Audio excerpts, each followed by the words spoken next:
Welcome to the Environmental Transformation Podcast. I'm your host, Sean Grady. Today's guest is Patrick Nelson. Patrick is a veteran and safety leadership consultant, and he has a great program of helping clients improve their TRIR and improve their leadership. Patrick, welcome to the show, and let's dive in. Let's do it, Sean. I'm excited to be here. Okay, all right. So Patrick, let's talk about give me a little background on yourself and how you got into safety training and started Loyalty Point Leadership. Yeah, absolutely. So first off the bat, I'm not an OSHA type safety professional. I can't tell you about working at heights, confined space entry, none of that stuff. I look at safety from a leadership standpoint. And sort of the genesis of that began in 2017. I was doing a lot of leadership development training for an oil and gas company, and they had a really tough year safety wise. And so January 2018, the CEO gathered leaders from all over the field for a big safety seminar at their corporate tower and basically said, look, guys, we got to crowdsource this thing. Let's put our heads together. And I helped facilitate this seminar. And out of it, we designed this awesome safety leadership workshop, really unlike any they'd ever had, that wasn't focused on, the technical aspects of safety. And I got to tell you, Sean, it's been the most meaningful work that I've got to do outside of my time in the military. And it's really drives me in everything that I do professionally now. Wow. Okay. So for those who haven't checked you out, you've got a really cool website. I'll admit you got a really great infomercial, so to speak, on what your services are, and really compelling. I mean, when you watch it, you kind of get drawn in really quickly. I think it's well done, and man, it really kind of speaks to the services you're offering and the concerns and issues you're trying to solve. Yeah, well, I first of all, I really appreciate that feedback and that compliment. It's definitely been a labor of love as somebody that, I started this business February 2020.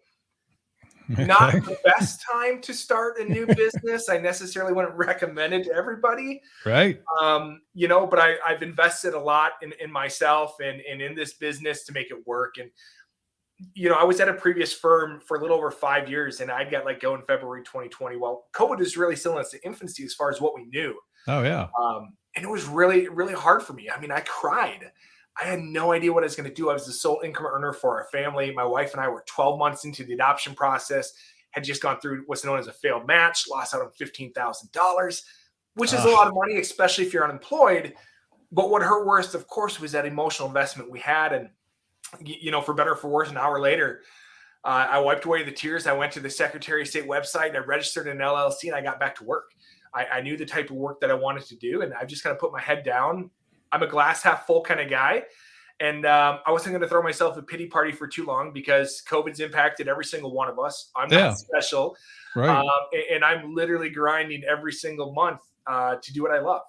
Well, that's awesome. That's awesome. I mean, yeah, we started the podcast during the pandemic too. So it was kind of interesting, you just do things, right? Yeah, I think there's a lot of great things that probably came out of those challenging times. And, sometimes it might be hard to see that stuff, but I think we're going to see more of it come out in the next couple of years. People are going to talk about these awesome things that they started during the pandemic. Yeah, no, exactly. Yeah. Well, I was reading some of your material online and I wanted to explore a concept you had in there was humanizing safety. Let's dig into that. What do you mean by that? Humanizing safety. Yeah, that's a great question. Again, with me not being a safety professional, in my opinion, it's not going to be, hey, here's the hottest new piece of PPE. Here's the latest OSHA regulation that's really going to move the needle on safety. It's going to be getting everybody to take safety very personal, and being able to do that on a consistent basis and having that sustainability behind that mindset really is going to be key. And so I love helping organizations and teams and individuals focus on, steps that they can take to empower those frontline employees, because that's really the people I love working with is the frontline employees, empowering them to take safety personal on a daily basis. Well, that's good. I mean, so how do you do that? How do you humanize something like that? Yeah, that's another great question. It certainly isn't at a snap of the fingers. but really it's a culture, right? It's being able to have that culture where we're not so focused on the metrics, which again, I'm not, metrics, organizations sometimes live and die by them, but culture is just as important, especially when it comes to safety. Because I've gotten to work for organizations, from Fortune 500 organizations to family-owned businesses, and I've seen it every single where I go. The lack of a strong, mature safety culture, how that can impact incidents, or even when you have this strong safety culture, sort of the difference that exists. And so when I talk about making it personal, what I really specialize in is equipping people with their own, what I call a safety stump speech. So a safety stump speech is a brief yet powerful story on why safety matters to you, and being able to communicate that to others. Telling stories in safety certainly is not a new concept, but what I found when I go into organizations, you always get somebody that says, "Oh, don't worry about me. I love telling my story." And they get up there and they're on minute 7 or 8, spinning their tires, talking in circles. Everybody's mentally checked out and their message is lost. Right. And so what I do is I go into organizations and I help equip the frontline workers with this very brief, powerful story that they can share with their colleagues. And when they're able to do that, they're able to better develop more authentic relationships. And the research is clear. The more that you know somebody, the more likely you are to watch out for them, to have their back, and to make sure that they are safe. So, sort of those two things, focusing on developing those relationships with our coworkers. And I'm not saying we got to be best buddies and go have beers and a sleepover on the weekend, Right. but investing in that time and getting to know each other, and then also helping equip people with that personal safety stump speech. Basically a little testimonial, right? Like, what's it mean to them? Yeah, absolutely. And we got this easy 3-part template that it follows. They're able to write it out. And it's kind of funny when I first rolled this out, it was with the oil and gas company. And we rolled it out to the entire field level organizations, all over 1,000 people, all employees, all contractors. And many of these people that come in are roughnecks, right off the oil rig, right? They'll tell you they're not the most approachable people in the world, right? They come into the safety training, they put their spit bottle on the table, they cross their arms. They don't want to be there. It's not their first rodeo. And at the beginning, I'd get up and I'd share my personal safety stump speech, and I let everybody know, hey, at the end, each and every one of you is going to get up here and share your own story as well. And you can imagine how excited they are, right? Who does not love being forced to speak in front of others?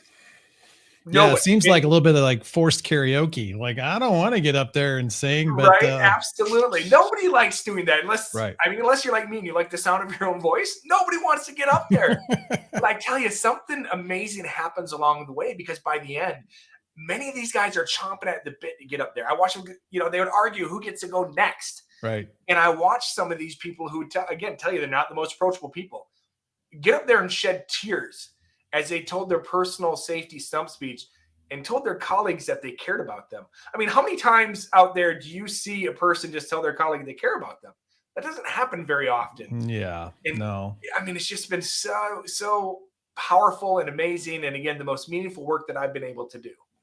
So putting together a safety stump speech of why it's personal to that individual is one way you're humanizing safety in corporate America with with companies you're working with. Mhm. That's awesome. I love it.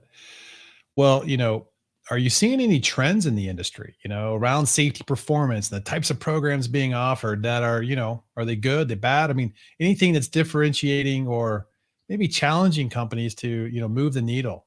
Right. Yeah, obviously a lot of organizations and safety professionals had to really pivot when COVID hit, and their job description took on a whole new role. Isn't Having that the truth? That is absolutely. I mean, now they're the medical clearance person instead of the right. safety person. It's like they're not qualified to do that. Yeah, absolutely. So many people, I think that the theme obviously has been doing more with less.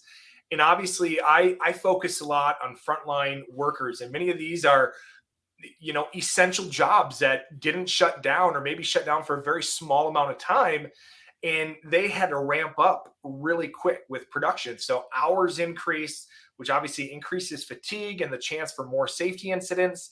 And then at the same time, too, we started to see a lot more turnover than what they previously saw. So you're seeing a lot more short service employees coming in, those employees that have 6 months or less experience. And so you're trying to onboard them into your safety culture. And ideally, a lot of organizations have these mentoring programs where maybe it's one mentor for every two short service employees, but that ratio isn't really happening anymore. Maybe it's one mentor for 8 new employees. Right. And so I've seen organizations that understand, like, hey, we need to do something a little bit different here than what we've traditionally done. And so being able to make that investment in the frontline employees, I've certainly seen a trend there. But I think there's certainly a lot more that needs to be done in terms of that. Well, are you seeing anything like, behavior-based safety has been out for a while now, and I don't know, is it getting stagnant? Is it Yeah, still effective? I mean, what's your take? I mean, yeah, I tailgate have. safety meetings, I've heard a lot of negative talks about. I mean, we've done tailgate safety forever. Yep. Well, the problem with that I found in my experiences, Sean, is it's not very engaging to the frontline worker the way that it's ran. Um, it sort of becomes too focused on some quota or number that we need to meet, Checking the um, box. and checking the box, and it's less about the actual people. Um, I Sounds certainly like they think, need more humanizing right? in the program. Yeah, I've been fortunate to speak to a couple different groups where they're behavior-based safety professionals, and we sort of have these discussions, and they certainly understand the importance of being able to focus on people. I mean, I'm not breaking any news here that we need to focus on people and culture when it comes to safety. Yeah. People know that, but they just get so wrapped up in the corporate programs or the numbers that need to be met, where we sort of lose focus or lose our priorities on really where we should be spending it.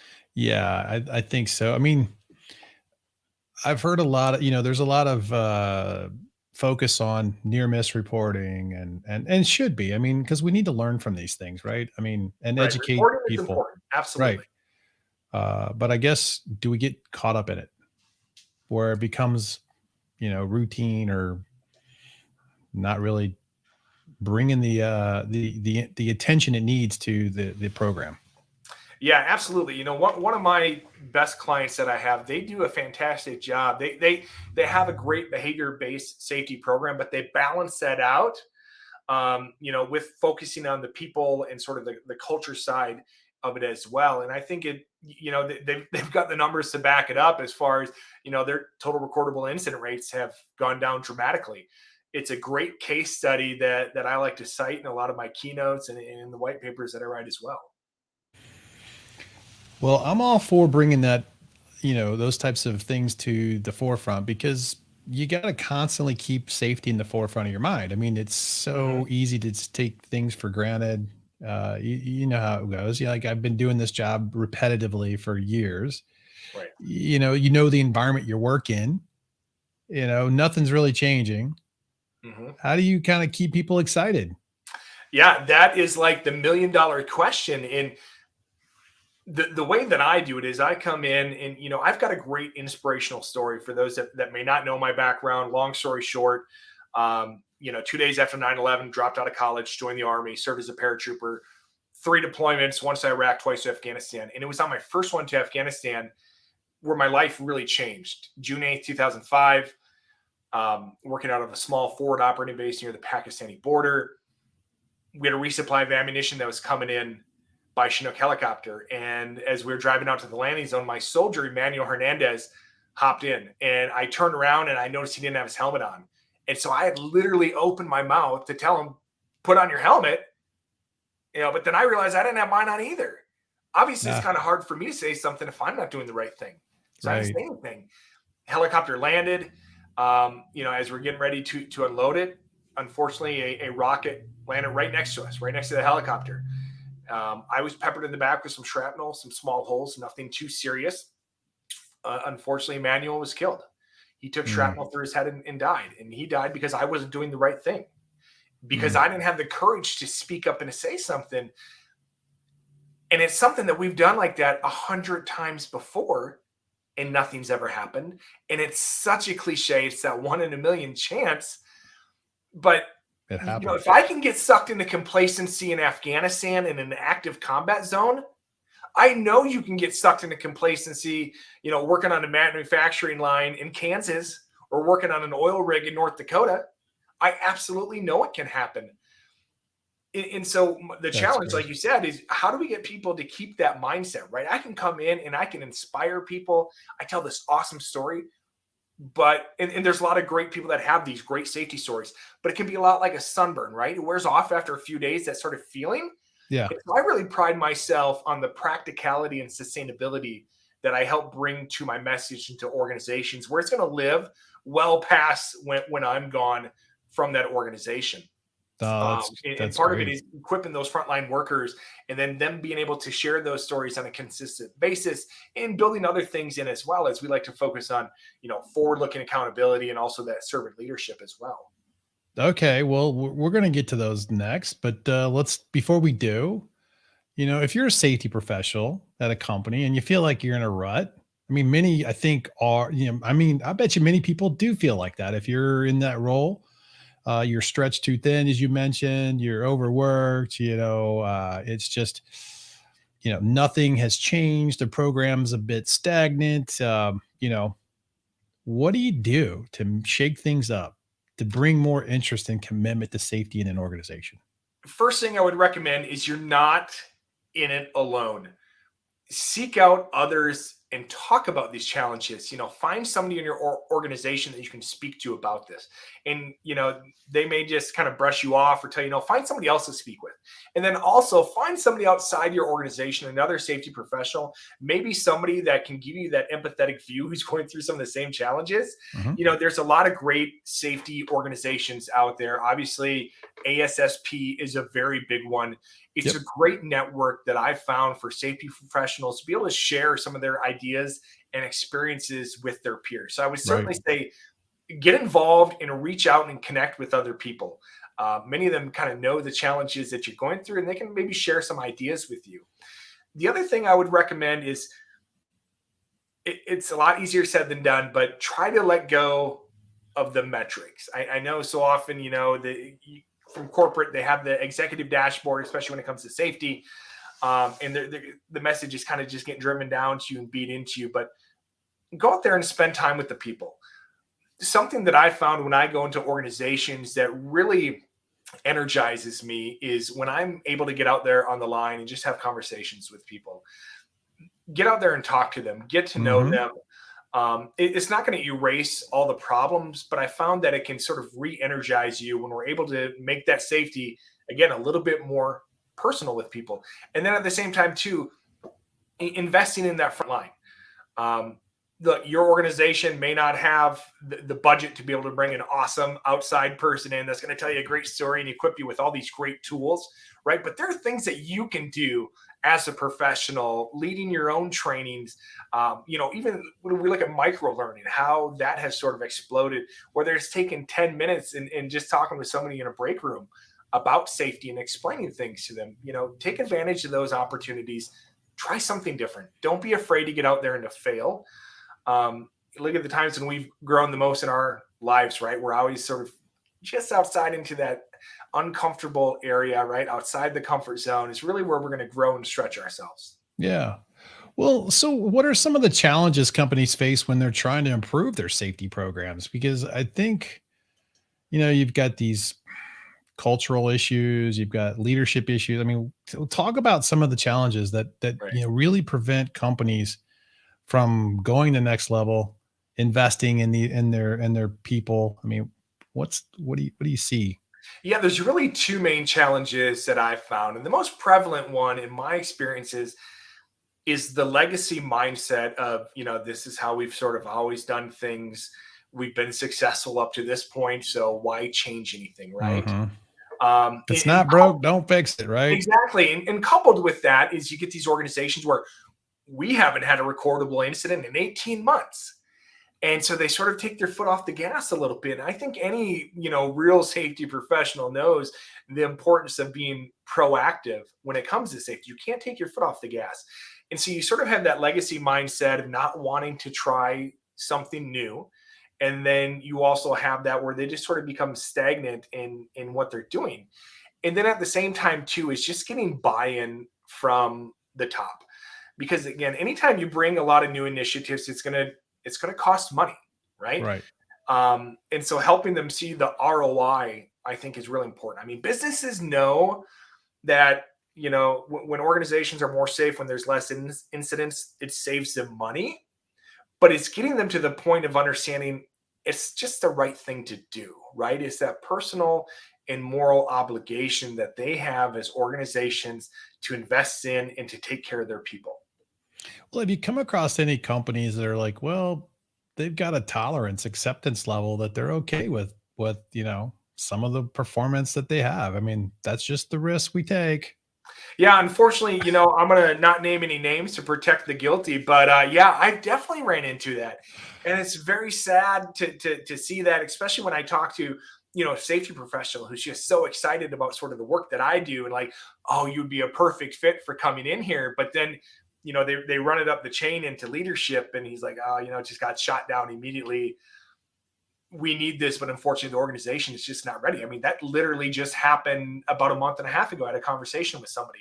Oh, we were prepared to do some awesome things, but the organization leadership is just not ready to, do something like that. And that's unfortunate. I think we're seeing a lot more when we see sort of leadership turnover and stuff coming in. We're seeing a lot more C-suite employees that are a little bit more progressive in their leadership thinking and in their style that are willing to try something a little bit different. So I've certainly seen a little bit of that trend, and hopefully that's going to continue. Well, it kind of speaks to my next question. Well, how critical is having CEO or upper management of companies committed to the safety? I mean, I think everyone realizes if it's not there, it's not going to happen really at the lower level. But like, talk about experiences with, maybe a good experience with a CEO that's super committed to it versus a company that you've worked with that the CEO really wasn't, and it just didn't penetrate the lower levels. Yeah, absolutely. Well, obviously, the good one that comes to mind is when I first sort of got into safety, and we had that CEO of the Fortune 500 company that got up, and this guy started crying and told a personal story about safety. It's that kind of leader that's really going to help move the needle. And one of the most important things I found is, as humans, we tend to mirror the behavior of others around us, right? Mhm. Look at my example from in Afghanistan. I don't have my helmet on. How can I expect my soldier Emmanuel to have it on as well? But the good news is that works for the good stuff as well. So if we see a lot of the great stuff that we're preaching when it comes to safety and building these strong safety leadership cultures from the top of the organization, it's going to start to trickle down, and others are going to be able to see that as well. Now, that's not going to solve every single problem out there, but it's certainly going to help. And one of the most important things that I always recommend to leadership teams is the importance of leadership visibility. I always go to organizations, they're like, well, I wish I could spend more time out in the field, with the people, but I'm chained to this desk. Too I just have busy. so much work to do. One, maybe we need to, reprioritize where our priorities are.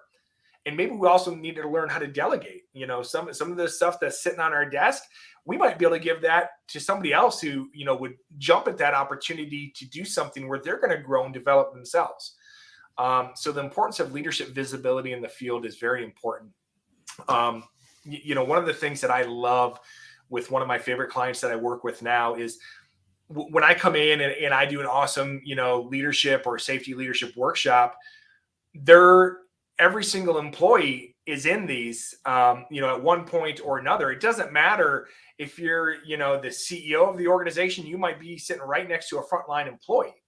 Whereas some organizations, I come in and, you get the employees in there and they look around, they're like, well, where's my boss? Why isn't he here? He should be hearing this message, right? He's the one that needs this more than me. Right. And so, it's getting everybody in, getting everybody speaking the same language, receiving the same training, getting everybody on the same page is really important. Yeah, no, yeah, and I imagine the companies where the CEO is just not present, or upper management or vice presidents of organizations, it just shows a lack of commitment, and it's recognizable at the top. I mean, from the lower people, that the top people, they don't really care as much. At least it's perceived that way. Maybe they really care. Maybe they are too busy. Maybe, but let's be honest. I mean, you got to show how much you care too, right? Yeah, absolutely. And Sean, one of the things that I found, and especially as this relates to servant leadership, we all have different needs or what we want out of our leadership, right? Some people are going to tell you they could care less. I don't care if I ever meet the CEO or ever see him. That's not important to me. Where some people are like, yeah, I want to see this person that's making these decisions. We all have these different needs. And it reminds me of my time in the military.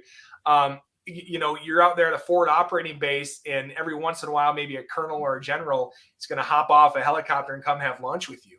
Yeah. Again, sometimes soldiers are like, oh, I could care less about this dog and pony show we got to put on because the general's here. Whereas some people like myself, I love those opportunities because I loved asking these guys questions, whether it's just questions about, their career progression or even about the mission that we're undertaking right now. That Right. was one of the things that I really wanted out of my leadership. And so, again, understanding that we all have different needs, right? Well, what does servant leadership look like? Yeah, servant leadership is really, focusing on, I don't work or you don't work for me, I work for you. And the way that I look at leadership, and I know a lot of people do as well, is being a leader doesn't mean you're the boss or that you're in charge of people, right? You may be a manager, you might be a supervisor, you might be a VP. Those are positions of authority. And we expect leadership out of those positions, but we don't necessarily always get it. There's plenty of people at one point in your career, you could look at it, point to a manager, and be like, yeah, that person was not a leader. But there's also plenty of people who are not in those positions of authority who are absolutely leaders. And Mhm. coming from the military, one of the most bureaucratic organizations out there, right? We wear our rank on our uniform every single day. Everybody knows exactly where you Who you stand are, where you stack up. in that hierarchy of command, but yet you can still find leaders at every single level, even the lowest levels, and they're not in charge of anything. One of the things I like to do with people is I'll just give them a piece of paper and said, design me a perfect leader if one ever existed, right? And they write down all the stuff that we know. They're empathetic, they're great listeners, they're fair, they're accountable, they're credible, they give great feedback, motivating, all that stuff that we know. Nobody ever writes down they're in charge of people, they're the boss. And then I go through these behaviors and characteristics that they list, and I say, okay, empathetic. Do you need to be in charge of people to be empathetic? No. It's not like you get promoted, Sean. Now you need to start being a good listener because you're in charge of people, right? You did it before, right? Right. Those are all behaviors that I really believe that every single person can develop with the right training and the right experience. So servant leaders can be very influential, even though they're not the boss, Oh, absolutely. right? 100%. Yeah. And, it reminds me of my first platoon leader on my first deployment to Afghanistan was a young lieutenant, just a few years removed from West Point, a guy by the name of John Post.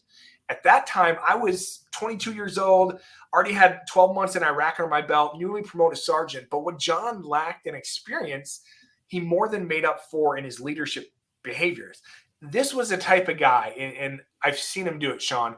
He could sit you down, tell you the 12 different ways you sucked at life, but you'd leave the conversation with a smile on your face, Yeah. ready to charge up the proverbial hill for that man because you knew he had your best interest in mind. He Right. wanted to see you succeed, and he's going to be by you every single step of the way, cheering you on. Just the epitome of a servant leader. And one of the great ways that he did that is something I hinted at earlier is he built authentic relationships with his soldiers, understanding that everybody's unique, everybody has different needs. And one of the ways he did that with me, he understood that I wanted to continue my education. And so after I was wounded in Afghanistan, I was medevaced for a couple of weeks.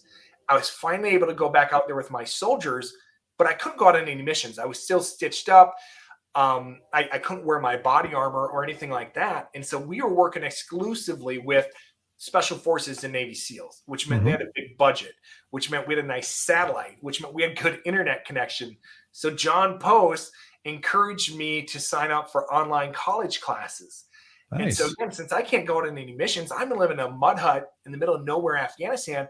I start plugging away at these online college classes. But in order to complete them, I needed to have a certified proctor to take my exams, so I didn't cheat. So John Post filled out this trove of paperwork and became a certified proctor, but he took it a huge step forward. He shelled out almost $1,000 of his own money to become credentialed to actually teach college credit level courses to those soldiers that wanted it at our small forward operating base on the Pakistani border. That's And we great. didn't have to do that, right? That is a servant leader right there. Wow, that's impressive. That's great to hear. I mean, I love that. Yeah, absolutely. Okay, we've been talking about these types of things. What's you mentioned it earlier, forward-looking accountability. Let's talk about that, and what does that really look like and mean? Yeah, absolutely. So traditional notions of accountability are sort of rear view mirror thinking, right? Somebody does something wrong, we point the finger and they get punished. And it's a lot like our judicial system, and rightfully so, right? Somebody commits a crime, they get convicted, they get punished. That's absolutely how it should be. Forward looking accountability is taking the mindset a lot like an NTSB or FAA crash investigator, right?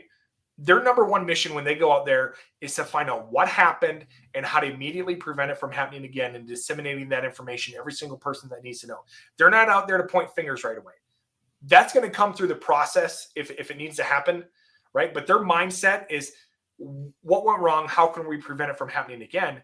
And then also forward-looking accountability is everybody taking ownership of a situation.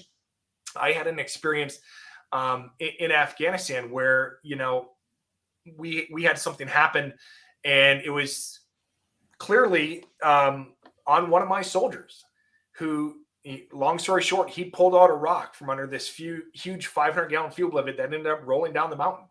Oh, And if that would have been me early on in my military career, I would have hopped on the radio and said, well, Sean pulled out the rock from under it. It's his fault, right? Because I mean, you can't put that on me. But that's right. not forward-looking accountability. I needed to look inside and realize, hey, there were things that I could have done differently in that situation to prevent it from happening again. And what really made me the most proud of that situation, we're literally sitting on a mountaintop in Afghanistan, is later that afternoon, we were conducting what's known as an AAR, after action review, going over what went right, what went wrong in the situation. And I watched as all my soldiers sit up to talk about this, and none of them pointed the finger at Sean and said, well, if he would have pulled out the rock, right? Every single one of them looked inside and said, well, you know what? I could have done this a little bit differently and it would have happened, or I could have been doing this. And it's one of those like proud dad moments you have, like, yes, you get it. You really, really get it. That's And cool. that's what forward-looking accountability is. That's really good. I mean, and basically, how did the event that took place? How could have my actions affected the impact of it? Instead of, like you said, blaming somebody else. Yeah, absolutely. So that's really good. I mean, well, I mean, what is it? What does one, lead? How does one lead through influence? I mean, we talked a little bit about being a servant leader, but how do they actually do that? That's a great question. So it's 100% their behaviors, right? Again, you're not in that position of authority. And so it's one, overcoming some of those misconceptions, right? That leadership's not a title or a position or a spot on an organization chart. And it's being able to understand that you can impact those around you on a daily basis through your actions. And it might be something as small as, right, taking accountability over a situation. One of the smallest things that I see is somebody that reaches down and picks up that piece of garbage that's laying in the hallway or right outside the bathroom door, right? Those small acts of service that can really honestly have the biggest impact on those around us. And understanding that we manage things, data, processes, equipment, but we lead people. And again, it's great when we have managers who are leaders, but they're not exclusive to each other. So we're able to influence those around us by, our actions on a daily basis. And like I said, the smallest actions can sometimes have the greatest impact. So when you're working with clients and you're trying to really establish these leadership principles, what are you doing in the workshops that's coaching these people up? Yeah, absolutely. So it's really a process of, every client is unique. And I don't only focus on, here's all your challenges and weaknesses and let me fix them for you, right? I also take an appreciative approach and like, you have these awesome strengths. Let's see how we can leverage them even more. And so part of my process is, coming into an organization and sort of doing my own, what I call these empathetic interviews. I like to try to fully embed myself with an organization for 1 week if I can. Just to get in there and see what it feels like to be an employee. Start having conversations with people, and then I gather all of that data that I took, and then sort of through my own process, I type up a report and I present that to the organizations and say, here's where I recommend, where I think that I can add the most value to your people. And then from there, we sort of have a conversation, and then we move forward from that.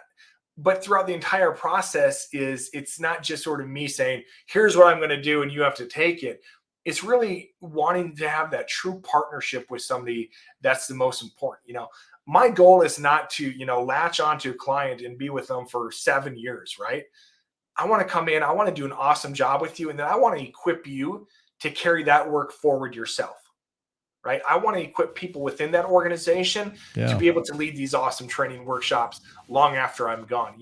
I give them everything that I use, all the IP, everything, so that they can continue it, because who knows the organization better than those that are there every single day? I'm sure that first week you're there just kind of mulling around the facilities. Are going, who is this guy? Yeah, it's interesting. In the past, I've worked the graveyard shift, 10 p.m. to 6 a.m. on a popsicle manufacturing line, Yeah. to get in there and to feel what's it like doing this job. Right. And and that's necessary, because a lot of times you go into organizations, they're just so stuck sort of in this fixed mindset and this tunnel vision, where they think they know what the problems and the challenges are. But you sort of need to pull back a little bit and see things from a different perspective that can really help bring a little bit more clarity to it. Well, and yeah, and you get to come in and do that by participating, shadowing, the operation, giving a different perspective. That's a really good way of doing it. Um, what type of services are you offering clients when you're out there, trying to help them, with safety programs? Yeah, so I have sort of three main services that I offer at Loyalty Point Leadership, and that's delivering keynote addresses at conferences, workshops, and then also the consultative side as well. And usually how it happens is I'll speak at a conference. I'll be very fortunate to deliver a great keynote.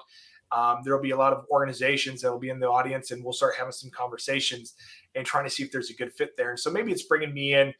A lot of organizations might have a quarterly safety meeting or an annual safety day, and sort of bring me in, and do more of a keynote type presentation for that as Mhm. well. Mhm. And I like to collect data after those, reactionary data from participants, so that we can show the organization of, how are people reacting to this? Is this, a message that they want to hear and maybe want to continue hearing, or are they like, no, get that bozo out of here, we never want to see him again?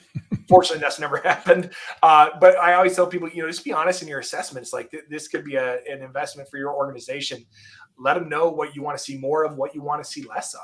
Mhm. And then from there, it's really trying to find that true partner of a client who wants to do some amazing work together and really move the needle on safety.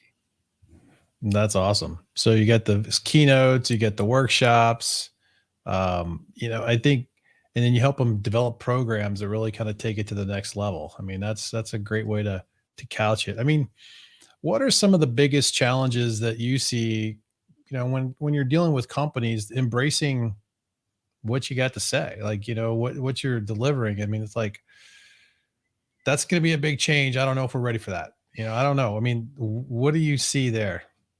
And have you Yeah, experienced that, right? Like, you went in there, you did a great job, you killed it. And then, a couple of weeks or a month later, you follow up and it's like, well, back to the same old thing. yeah, absolutely. Some people, again, they're stuck in sort of that legacy mindset of, we're just not quite ready for this. They think that it's just gonna. I mean, people naturally are a little more hesitant towards change. I mean, I'm that way too, right? I think anything, like even in my personal life, iPhone, or Apple comes out with a new version of iOS. oh no, I Right. don't know how to do this, or how come you didn't tell me beforehand? And all of a sudden I wake up and everything's different because it changed. Right. Um, Anytime that there's change, there's a lot of great change management programs and even people that are in change management roles in organizations. And there's a right way to do things when it comes to cascading that sort of change in an organization. And one thing that I found is, unfortunately, some organizations may have had some bad experiences where they attempted to do some pretty cool things, but the way that they rolled it out was not the best way. They weren't able to get that buy-in from employees, and it sort of just fizzled out. And so Mhm. being able to do it in the correct way that needs to be done, I think is really important, and is going to set them up for success as well. Well, so what would be the top 3 things that you would do or recommend for a company to make transformational change in their safety program? Um, get your upper management out from behind the desk, get them out in the field and start having conversations with people, getting to know people, make it a priority. Um, Second thing that I think I would do is invest in those frontline employees. Again, that leadership visibility one, that doesn't cost a lot of money, right? Now, investing in frontline employees and providing them development opportunities, that may cost you a little bit, right? But again, that's where I think when it comes to safety, because it's those frontline employees who are the ones that are getting hurt. Mhm. Those are the ones that we need to invest in and equip them with the skills and the training and the experiences necessary for them to be safety leaders within their roles in the organization.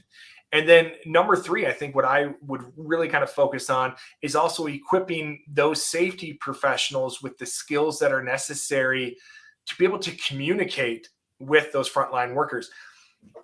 Unfortunately, some safety professionals, when they come around, people sort of pucker up, right? The safety cop's here, she's only here to catch me doing something wrong. Right.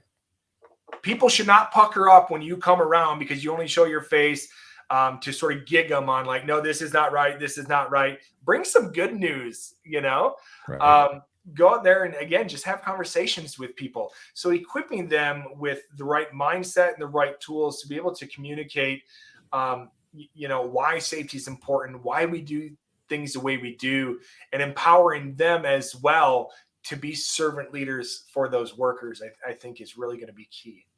No, that's great. That's really good. Well, we've got a bunch of listeners that routinely listen to the podcast, and the safety professionals that are out there. They really dig safety podcasts. There's a lot of them out there.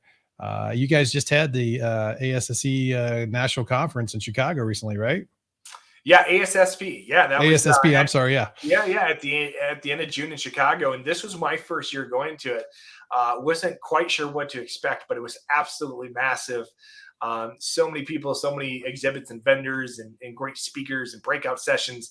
A lot of information sort of getting thrown to people at once, but it's great to see organizations that invest in their safety professionals and allow them the opportunity to take time away from work, and to be able to enjoy those professional development opportunities. Well, that's great. Well, so talking about professional development, how do people get a hold of you so that they can get more professional development with your program with Loyalty Point Yeah, Leadership? I appreciate that. My website is loyaltypointleadership.com.